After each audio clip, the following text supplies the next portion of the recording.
Natawa ko dun sa sinabi kong yun. Hey guys! Welcome back to my channel. It's me again, Mia, and welcome back to my channel. But if it's your first time to come here on this channel, I encourage you to click the subscribe button down below. And of course, huwag mo na rin kalimutan na click yung tiny bell button for you to be notified every time that I upload a video here on this channel. So today guys, gagawin ko na yung pre-namis ko sa inyo last March pa na gagawin kong storytime video about the car accident that I have told you in one of my vlogs noong March.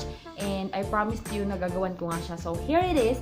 And sorry kung medyo na-delay siya kasi there's a lot of things to consider before doing this storytime video. And hindi lang naman kasi ako yung involved na tao. So yun. And if you have noticed, I am in a different setup right now. Andito ako sa sala kasi sobrang init ngayon guys. And maingay yung mga dumaraan dun sa side ng room ko. So dito tayo para may aircon tayo. So without any further ado, let's get on to the video. So the car accident happened guys last March 11, 2018. Ayan, kung hindi ako nagkakamali. March 11, 2018.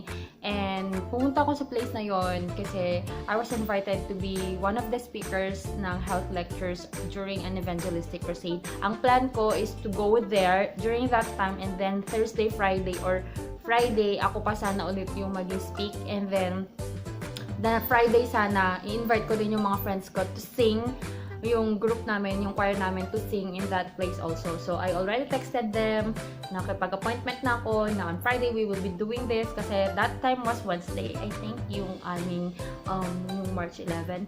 So, yun guys. So, during that time, you've seen in the vlogs that I have prepared for it. Gumawa ko ng mga chores ko dito sa bahay and I prepared for my piece or for my lecture for that evening. So, yung friend ko, tinext niya ako na we will meet at this place at 6 p.m. and we will pick you up there. Merong sasakyan namang pipick up sa atin and all that ish. Kasi, ipoprovide naman nila yung service namin. And then, I waited in that place. May sumundo sa amin na isang kotse siya, guys. Yung kotse, typical na kotse.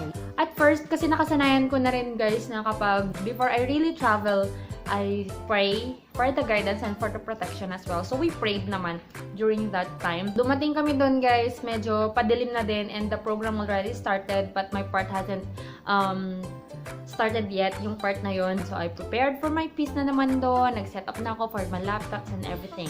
The seminar or the lecture went on so well. And we stayed there for how many minutes pa kasi tinapos namin na matapos yung buong program. That time, I can feel that there's something wrong talaga. Ewan ko, my intuition or my instinct regarding dangers talaga is parang ang lakas. Pero sa love life, hindi malakas. Ayun, kapag sa danger talaga or something na may mangyayaring mga ganyan, malakas talaga eh. Pero yun nga, bakit daw sa relationship man mahina yung instinct ko, sabi ng best friend ko. So parang during that time kasi guys, yung the question and answer portion for in the Bible, yung Bible topic na, tapos na yung topic ko. Parang ang init siya, sobrang init siya kasi ang daming tanong, ang daming ini-explain ng pastor namin, ang daming tanong ng something. Parang really Satan is working during that time. Yun. So, parang sabi ko, there's something that will happen na it's going to happen sometime soon. Sabi ko ganun. So, after the program, guys, nag-invite pa sila for the dinner. Pero, yun nga, sabi ng driver namin, which is 60-something years old na siya, together with his wife, sabi nila, gabi na nga daw kasi 9 na, magpa-past 9 na yun. So, uwi na kami. And that place pala guys, I forgot to mention, malayo siya sa highway. So, parang mga ilang kilometers papapasok, maloob talaga yung part na yun.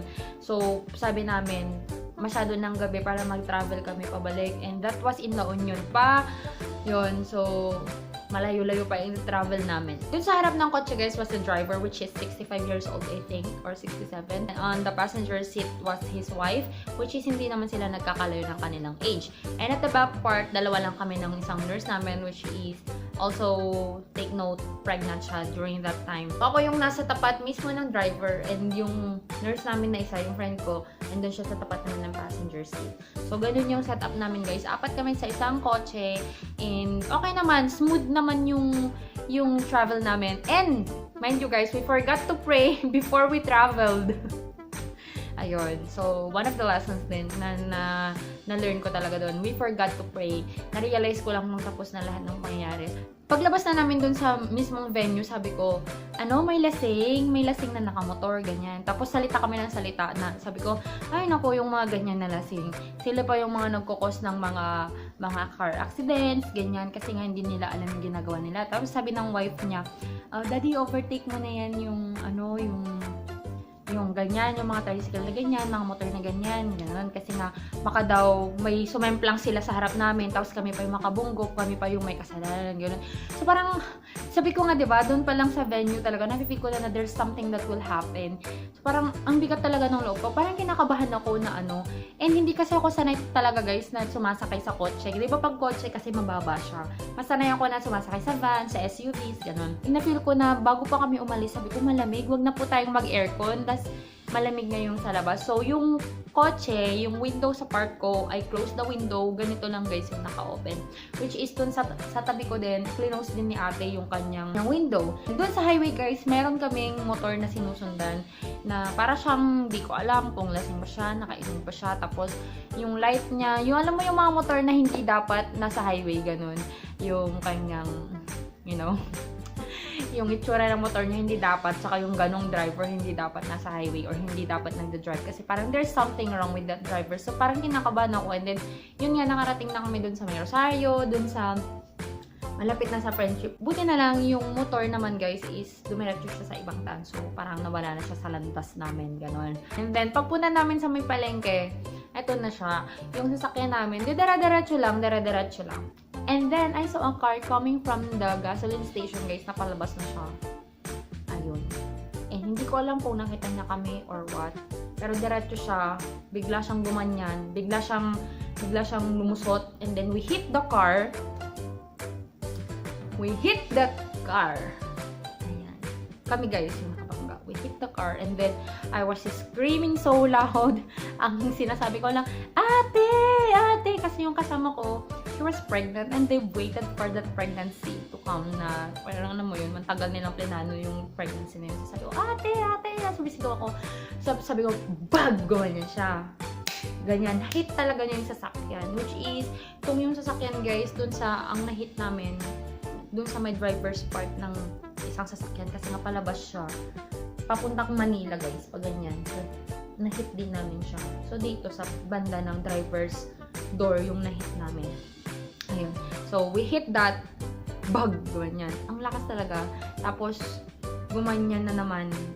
Tapos, nag-flip yung sasakyan namin, guys. So, kung ito yung sasakyan, nagganyan siya.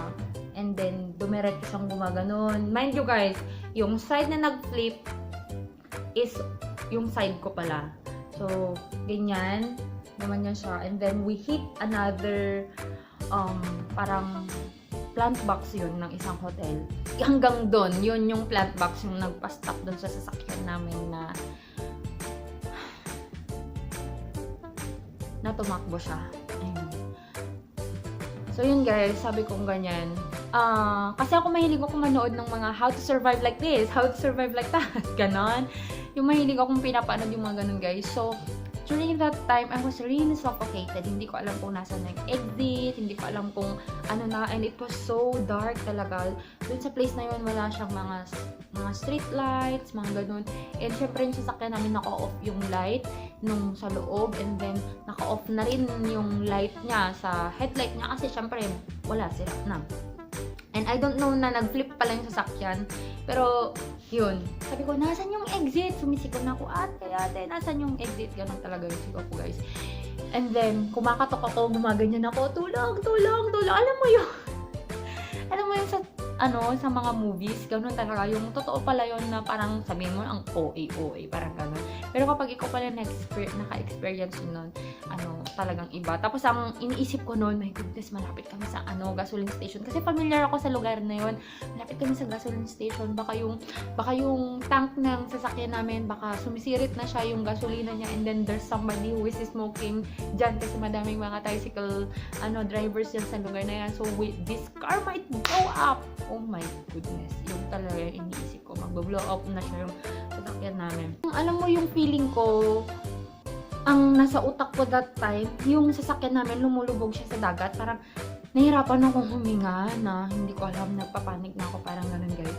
So I was really knocking on all the windows, kung hindi ko alam kung window ba na ba yun ng likod or ano, pero na-realize ko nang after na yung likod na part dito sa likod namin, yun pala yung kinakatok ko, and I was really punching that window para lang makalabas. And then nung may narinig ako na buksan nyo to, sabi nung tricycle driver, buksan nyo, i-unlock nyo kasi nakalock na kami. Hindi namin alam kung ano yung kakalikutin namin, mga ganyan-ganyan, hindi. Kasi ang dilim talaga, wala akong makita. Kasi yun, buti na lang yung tricycle driver guys, ang galing din nila. Kumuha daw sila ng screwdriver to unlock the door. Parang ginanon na nila. Tapos, hinugot yung lock, tas na ganon na nila. Yun, natanggal nila na-unlock nila yung door. And then, ang ginawa na ni Ate Mel, si Ate Mel yung nagbaba ng window. Buti na lang guys, yung car na nasakyan namin, hindi yung matic. Kasi kung yung matic yun, wala kaming mabababa na window. Kasi kung naka-child lock ka na, nakalock lahat. Tapos nag-ano ng engine, 'di ba? Hindi na siya Tapos, buti na lang manual yung window, and then binaba ni Ate Mel. Kasi nakataob na siyang ganyan, nakapatagilid na siyang ganyan. Ganyan talaga guys. Lumabas ako sa window dito. Yung window na yon was Ate Mel's window. Hindi ko nga alam. Ang alam ko nga yun yung window ko. Pero hindi pala talaga. Yung window pala yun na Ate Mel. Sobrang adrenaline rush talaga guys. Ang lakas ko during that time. Kasi kinaya kong, alam mo yun, hinawakan ko yung gilid ng window, tapos tinaas ko yung sarili ko, tapos jump. Ganun agad. Sobrang sabi ko nung pagkatapos, ang lakas ko pala, ang ganun. Kaya ko palang buhatin yung katawan ko. Nun guys. And then sabi nun ng mga tricycle drivers, sige, ibabaliktad na namin dun sa sakyan. Ayusin na daw nila, ipa-flat na daw na nilang ganun. My friend was yelling, sabi niya ate na wait lang, nandito pa ako. Sabi niya ganun. Siyempre, naman kami, conscious naman kami. GCS 15 girl. Conscious naman kami. So, ayun, sabi niya, palabasin niyo muna ako dito bago niyo to i-flip. Sabi niya, so kinuha na naman siya. Paglabas ko talaga guys, gumanon ako. And then I looked from my arms hanggang sa baba, and I checked myself kung may lacerations ba ako, kung may fracture ba ako. Kasi 'di ba, during that time kasi kapag ganon, hindi mo pa alam kung may sugat ka, hindi mo pa na-feel yung pain kasi malakas pa yung adrenaline rush mo. So I really checked myself if I was bleeding or I have a broken bone. Wala naman so far, and I was so thankful. And then yung friend ko si Ate Mel, habang binabaliktad na nila yung sasakyan, pumunta na siya dun sa mga tao, and she was looking for a phone, ganyan na pwedeng kasi yung bag ko guys, iniwan ko na sa loob, my laptop, my phone, my wallet, everything was inside, iniwan ko na siya. Hindi ko alam, naapak-apakan ko na siguro yung laptop ko, kasi kalong ko siya that time, pero nakita ko nasa floor na siya. Ayun guys, kasi talagang tumbling, kasi yung ulo ko, na-hit pa niya yung ceiling ng kotse, tapos gumanyan pa ako sa side, dun sa my window. So, sobrang sakit talaga ng ulo ko that time. And then I saw her, and she was borrowing a phone na tatawag na sa hospital kasi magpaparescue na kami sa ambulance. Ayan. So, tumawag siya. Tapos, after niyang tumawag, sinabi niya kung nasan yung location namin. Sabi ko, ate, okay ka lang ba? Wala ka bang bleeding? And I was pertaining to the bleeding na, vaginal bleeding. Ganon. Guys, syempre, natagtag siya or kung na-bump man siya, ganon. Possible kasi na karoon ng miscarriage or abortion, di ba? Sabi niya, wala naman adding, sabi niya ganyan. Pero pag tingin niya sa paa niya guys, meron siyang laceration. Sabi ko, may dumudugo ate. Sabi ko, yun. Doon lang din niya naramdaman na meron pala siyang sugat. And then, we went back to the car, and I was asking for my bag. Kuya, pakikuha po yung bag ko. And I'm so sorry sa mga drivers, and I'm so thankful kasi sobrang that time, nagsungit ako, na nagmakaawa ako. Mixed emotions guys. Kasi, nung na-flip na nila yung sasakyan, may driver doon na sumisigaw na, wala man lang ba kayong tubig? Painumin na ito matatanda. Ganun talaga. And I was, parang yung sarili ko na nurse ako pag ganyang sitwasyon, huwag mong painumin yung pasyente mo kasi di ba possible ma-choke siya, hindi mo pa siya na-assess kung hanggang saan yung consciousness niya, gano'n. So, imbis na baka tulong ka, baka mas makaperwisyo ka pa. So, sabi ko gano'n, kuya, huwag niyo pong papainumin, ganyan. Tapos gusto na nila silang ilabas. Sabi ko, hindi, wag, straight nyo lang sila, pahigain nyo lang. So, nirecline nila yung sasakyan. And the bad thing was, we found out that they were not on their seat belts. Hindi pala sila naka-seatbelt. So, yung wife niya, na-bump yung face niya dun sa dashboard.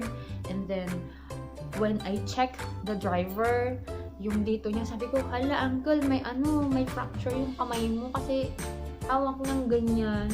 Fractured siya.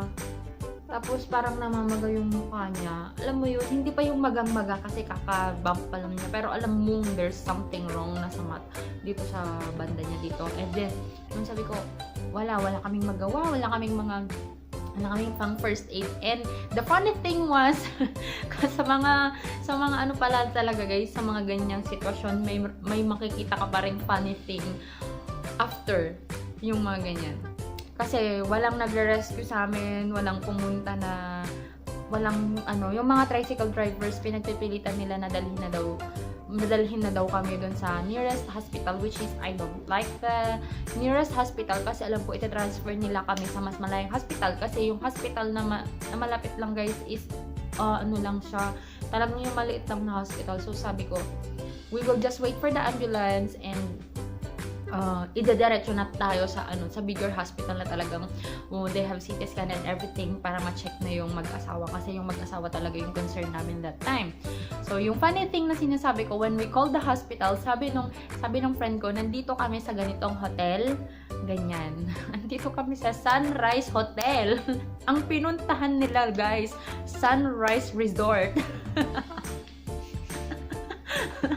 Yung pinuntahan ng ambulance namin at mga nurses namin, Sunrise Resort. Kasi pala, nung tumawag silang ganyan, hala, na-disgrasya daw sila, Ma'am Mia. Ganyan daw sila. Sa ER, nung tumawag, nandun daw sila sa Sunrise. Ganyan. Pag Sunrise lang ang sinabi mo kasi guys, ang maisipin mo talaga yung resort. So, hindi ko alam kung bakit sa resort sila pumunta. Kasi pag sabi daw nung pangalan namin na na-aksidente kami, nag-gloves na silang lahat. Pumunta na sila sa ambulance, yung mga magre-rescue ng mga boys. Pumunta na sila dun sa ibang barangay. Yun yung pool guys. Sa ibang barangay na sila pumunta. Tapos sabi ko, ba't sobrang tagal ng rescue? Ang lapit lang naman ng hospital namin sa lugar na yun. Parang 2 kilometers lang naman kami away from our hospital. And then yun guys, tumawag ako. Sabi ko, Mami, nasan na ba? Nasan na ba kayo? Ganyan. Tapos sabi, Mami niya, ba't nasan na ba kayo? Kasi pumunta na sila doon sa wala naman na daw kayo. Saan po ba kayo dinala? Andito pa rin kami. Sabi ko, galit na ako guys kasi syempre, naghahabol ka ng time. Tapos andito pa rin kami. Sabi ko, ba't nasan ba kayo nagpunta? Ganyan. Dito, sa may palengke, punta kayo dito lang yun. Sabi ko, ganyan. Tapos yun, pagka guys, nandun na kasi kami sa labas, tapos yung mag-asawa niya iwan sa loob ng kotse, naka-recline sila doon, nakahiga silang dalawa doon. And I was talking to them na, yun, nakausap ko sila, chine-check ko kung conscious pa ba sila or what, diba? Kasi mahirap naman, nagde-deteriorate na pala yung pasyente namin, patayo-tayo lang kami doon, diba? And then, lumabas din yung parang driver ng isang sasakyan, which is a female. Parang may nagsabi ata na nurses yung mga yan. Kasi yung isang driver pala, yung tricycle driver na nagbukas dun sa door namin, kilala pala niya yung isang head nurse namin. And tinawag na rin niya na yun nga may aksidente. And she learned na mga nurses kami na nakasakay. So, parang wala silang pake na wala silang laban na hindi namin pinapahawak sa iba yung mga pasyente, yung mga kasama namin na mag-asawa. And then when the ambulance arrived, eto guys, kasi nandito kami sa side na to, papuntang Manila and papuntang Ilocos yung side ng ambulance. And then nakita nila kami, naka-open kasi yung 4 doors ng sasakyan and we were standing outside the car. Tapos yung narinig ko, shit! My God! Pagkalakas-lakas siguro sabi nila sobrang devastating yung nangyari sa sasakyan kasi guys, kung makikita mo kasi yung sasakyan para talaga siyang walang nabuhay, yung original na pagkaposisyon ng sasakyan, parang makikita mo talaga na walang nabuhay doon. So yun, pagka sobrang bilis. Pagdating ng ambulance namin, tsaka lang dumating yung mga firemen na magre-rescue. And the fireman was only less than a kilometer away from us. Andun sila talaga sa malapit lang talaga dun sa palengke. So sabi ko, mayroon palang training ang mga firemen na mga ganun. Kasi may mga dala din silang mga spine board, mga ganyan. So Sabi ko, ba't ngayon lang sila nag-rescue? Di sana sila yung nag-rescue sa amin, tapos dinala kami dun sa hospital namin, parang ganun. Pero, sige, napagbigyan na. Tapos, yun, na-rescue namin sila, pati kami nakik-rescue. And then, after namin nag-rescue, sa Ate Mel, inattend na lang namin sa loob ng ambulance kasi pinak na lang yung sugat. And then, naiwan kami dito sa hospital namin. And then, yung dalawang mag-asawa din naratso namin sa Meteor Hospital, guys. Kasi, we need CT scan and we don't have CT scan in our hospital. So, that's the story, guys. And I learned a lot of things from that story. Hindi ko na ikukwento yung nangyari after kasi hindi na siya pwedeng maikwento kasi, you know, sa mga kaso-kaso na ganun, kung sino nang may kasalanan and everything. So, sila na yon. Basta kami, nag-witness lang kami kung ano yung nakita namin, na-experience namin during that time, kung may katotohanan pa yung claims nila ng mga drivers. So, yun lang, guys. The things that I've learned on that accident is always pray whenever you travel because you'll never know when an accident will happen. Talagang sobrang importante talaga ng pag-pray. After that incident, guys, I have like, hindi ko alam kung masasabi na ba yun na trauma, pero sobrang nagpapanik talaga ako when it comes to riding a car. Kaya kapag nagbabiyahe kami, medyo masakyan namin yung gamit ko, parang something talaga, hindi talaga ako makatulog. Dati-rati nakakatulog ako. Tapos pag alam mo yung paggabi na nagta-travel kami, tapos may ilaw na nahihit sa mata ko, parang feeling ko mababangga na kami. Ayoko nang nag-stay ngayon sa harap. Dati-rati sa harap talaga yung gusto ko. And kapag nagta-travel kami, nung pumunta kami Ilocos, kami ng mga friends ko, kapag pumunta kami anywhere na malayo talaga, gusto ko natutulog na lang ako kasi para hindi ko ma-feel yung pag gano'n ng sasakyan. Kasi pag gumanon yung sasakyan, feeling ko mababangga na kami. Alam mo yun yung parang mga biglang kabig, biglang preno, feeling ko mababangga na kami. And ang hirap nung gano'n, guys. Sobrang, yung parang you're living in a world full of anxiety. Lagi kang nervous na may mangyayaring something. Yun. And then, pangalawang natutunan ko, guys, always wear your seatbelts. Kasi sabi ko nga, kung yung mag-asawa naka-seatbelt sila, hindi sana ganun kalala yung nangyari sa kanila. And pangatlo, do not drive if you don't have the knowledge of the rules and policies of the road. Lalo na, guys, sa mga kumuha lang ng lisensya dyan na nag-fixer, na hindi kayo nag-exam, hindi kayo nag-drive test, and kung nag-exam sana kayo, matututunan nyo yung right way mo, kung sino yung may karapatan sa daan. Huwag kayong puro fixer lang, hindi porket alam nyo nang mag-drive ng motor at mag-drive ng sasakyan, may karapatan na kayong kumuha ng lisensya. Please think also of the people who are on the road. Kasi hindi lang kayo yung mamamatay.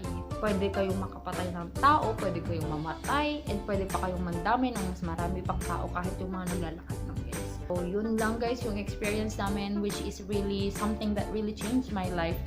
And after that, once pa lang akong nag-drive after that, parang nung nandito lang si Mac, and napaka-short lang ng distance na drive ko from La Union hanggang dito lang, which is really how many minutes lang na driving. Yun. I tried driving yung papuntang Baguio, pero hindi ko na siya masyadong ngayon after that. So, I'm still hoping na sana matanggal yung anxiety ko kapag nagda-drive ako, or yung pag nervous ko kapag ganun. Sobrang hirap, guys, if you're living in that kind of life. So, I hope you learned something today, guys, and I hope you share this video for those people who will be needing an advice. Kapag gusto nyong kumuha ng driver's license nyo, guys, I hope you drive safely and pray before driving. And I hope you enjoyed watching this video, and you please like it and share this, and I will talk to you guys on my next one. Bye! Listen to my heartbeat.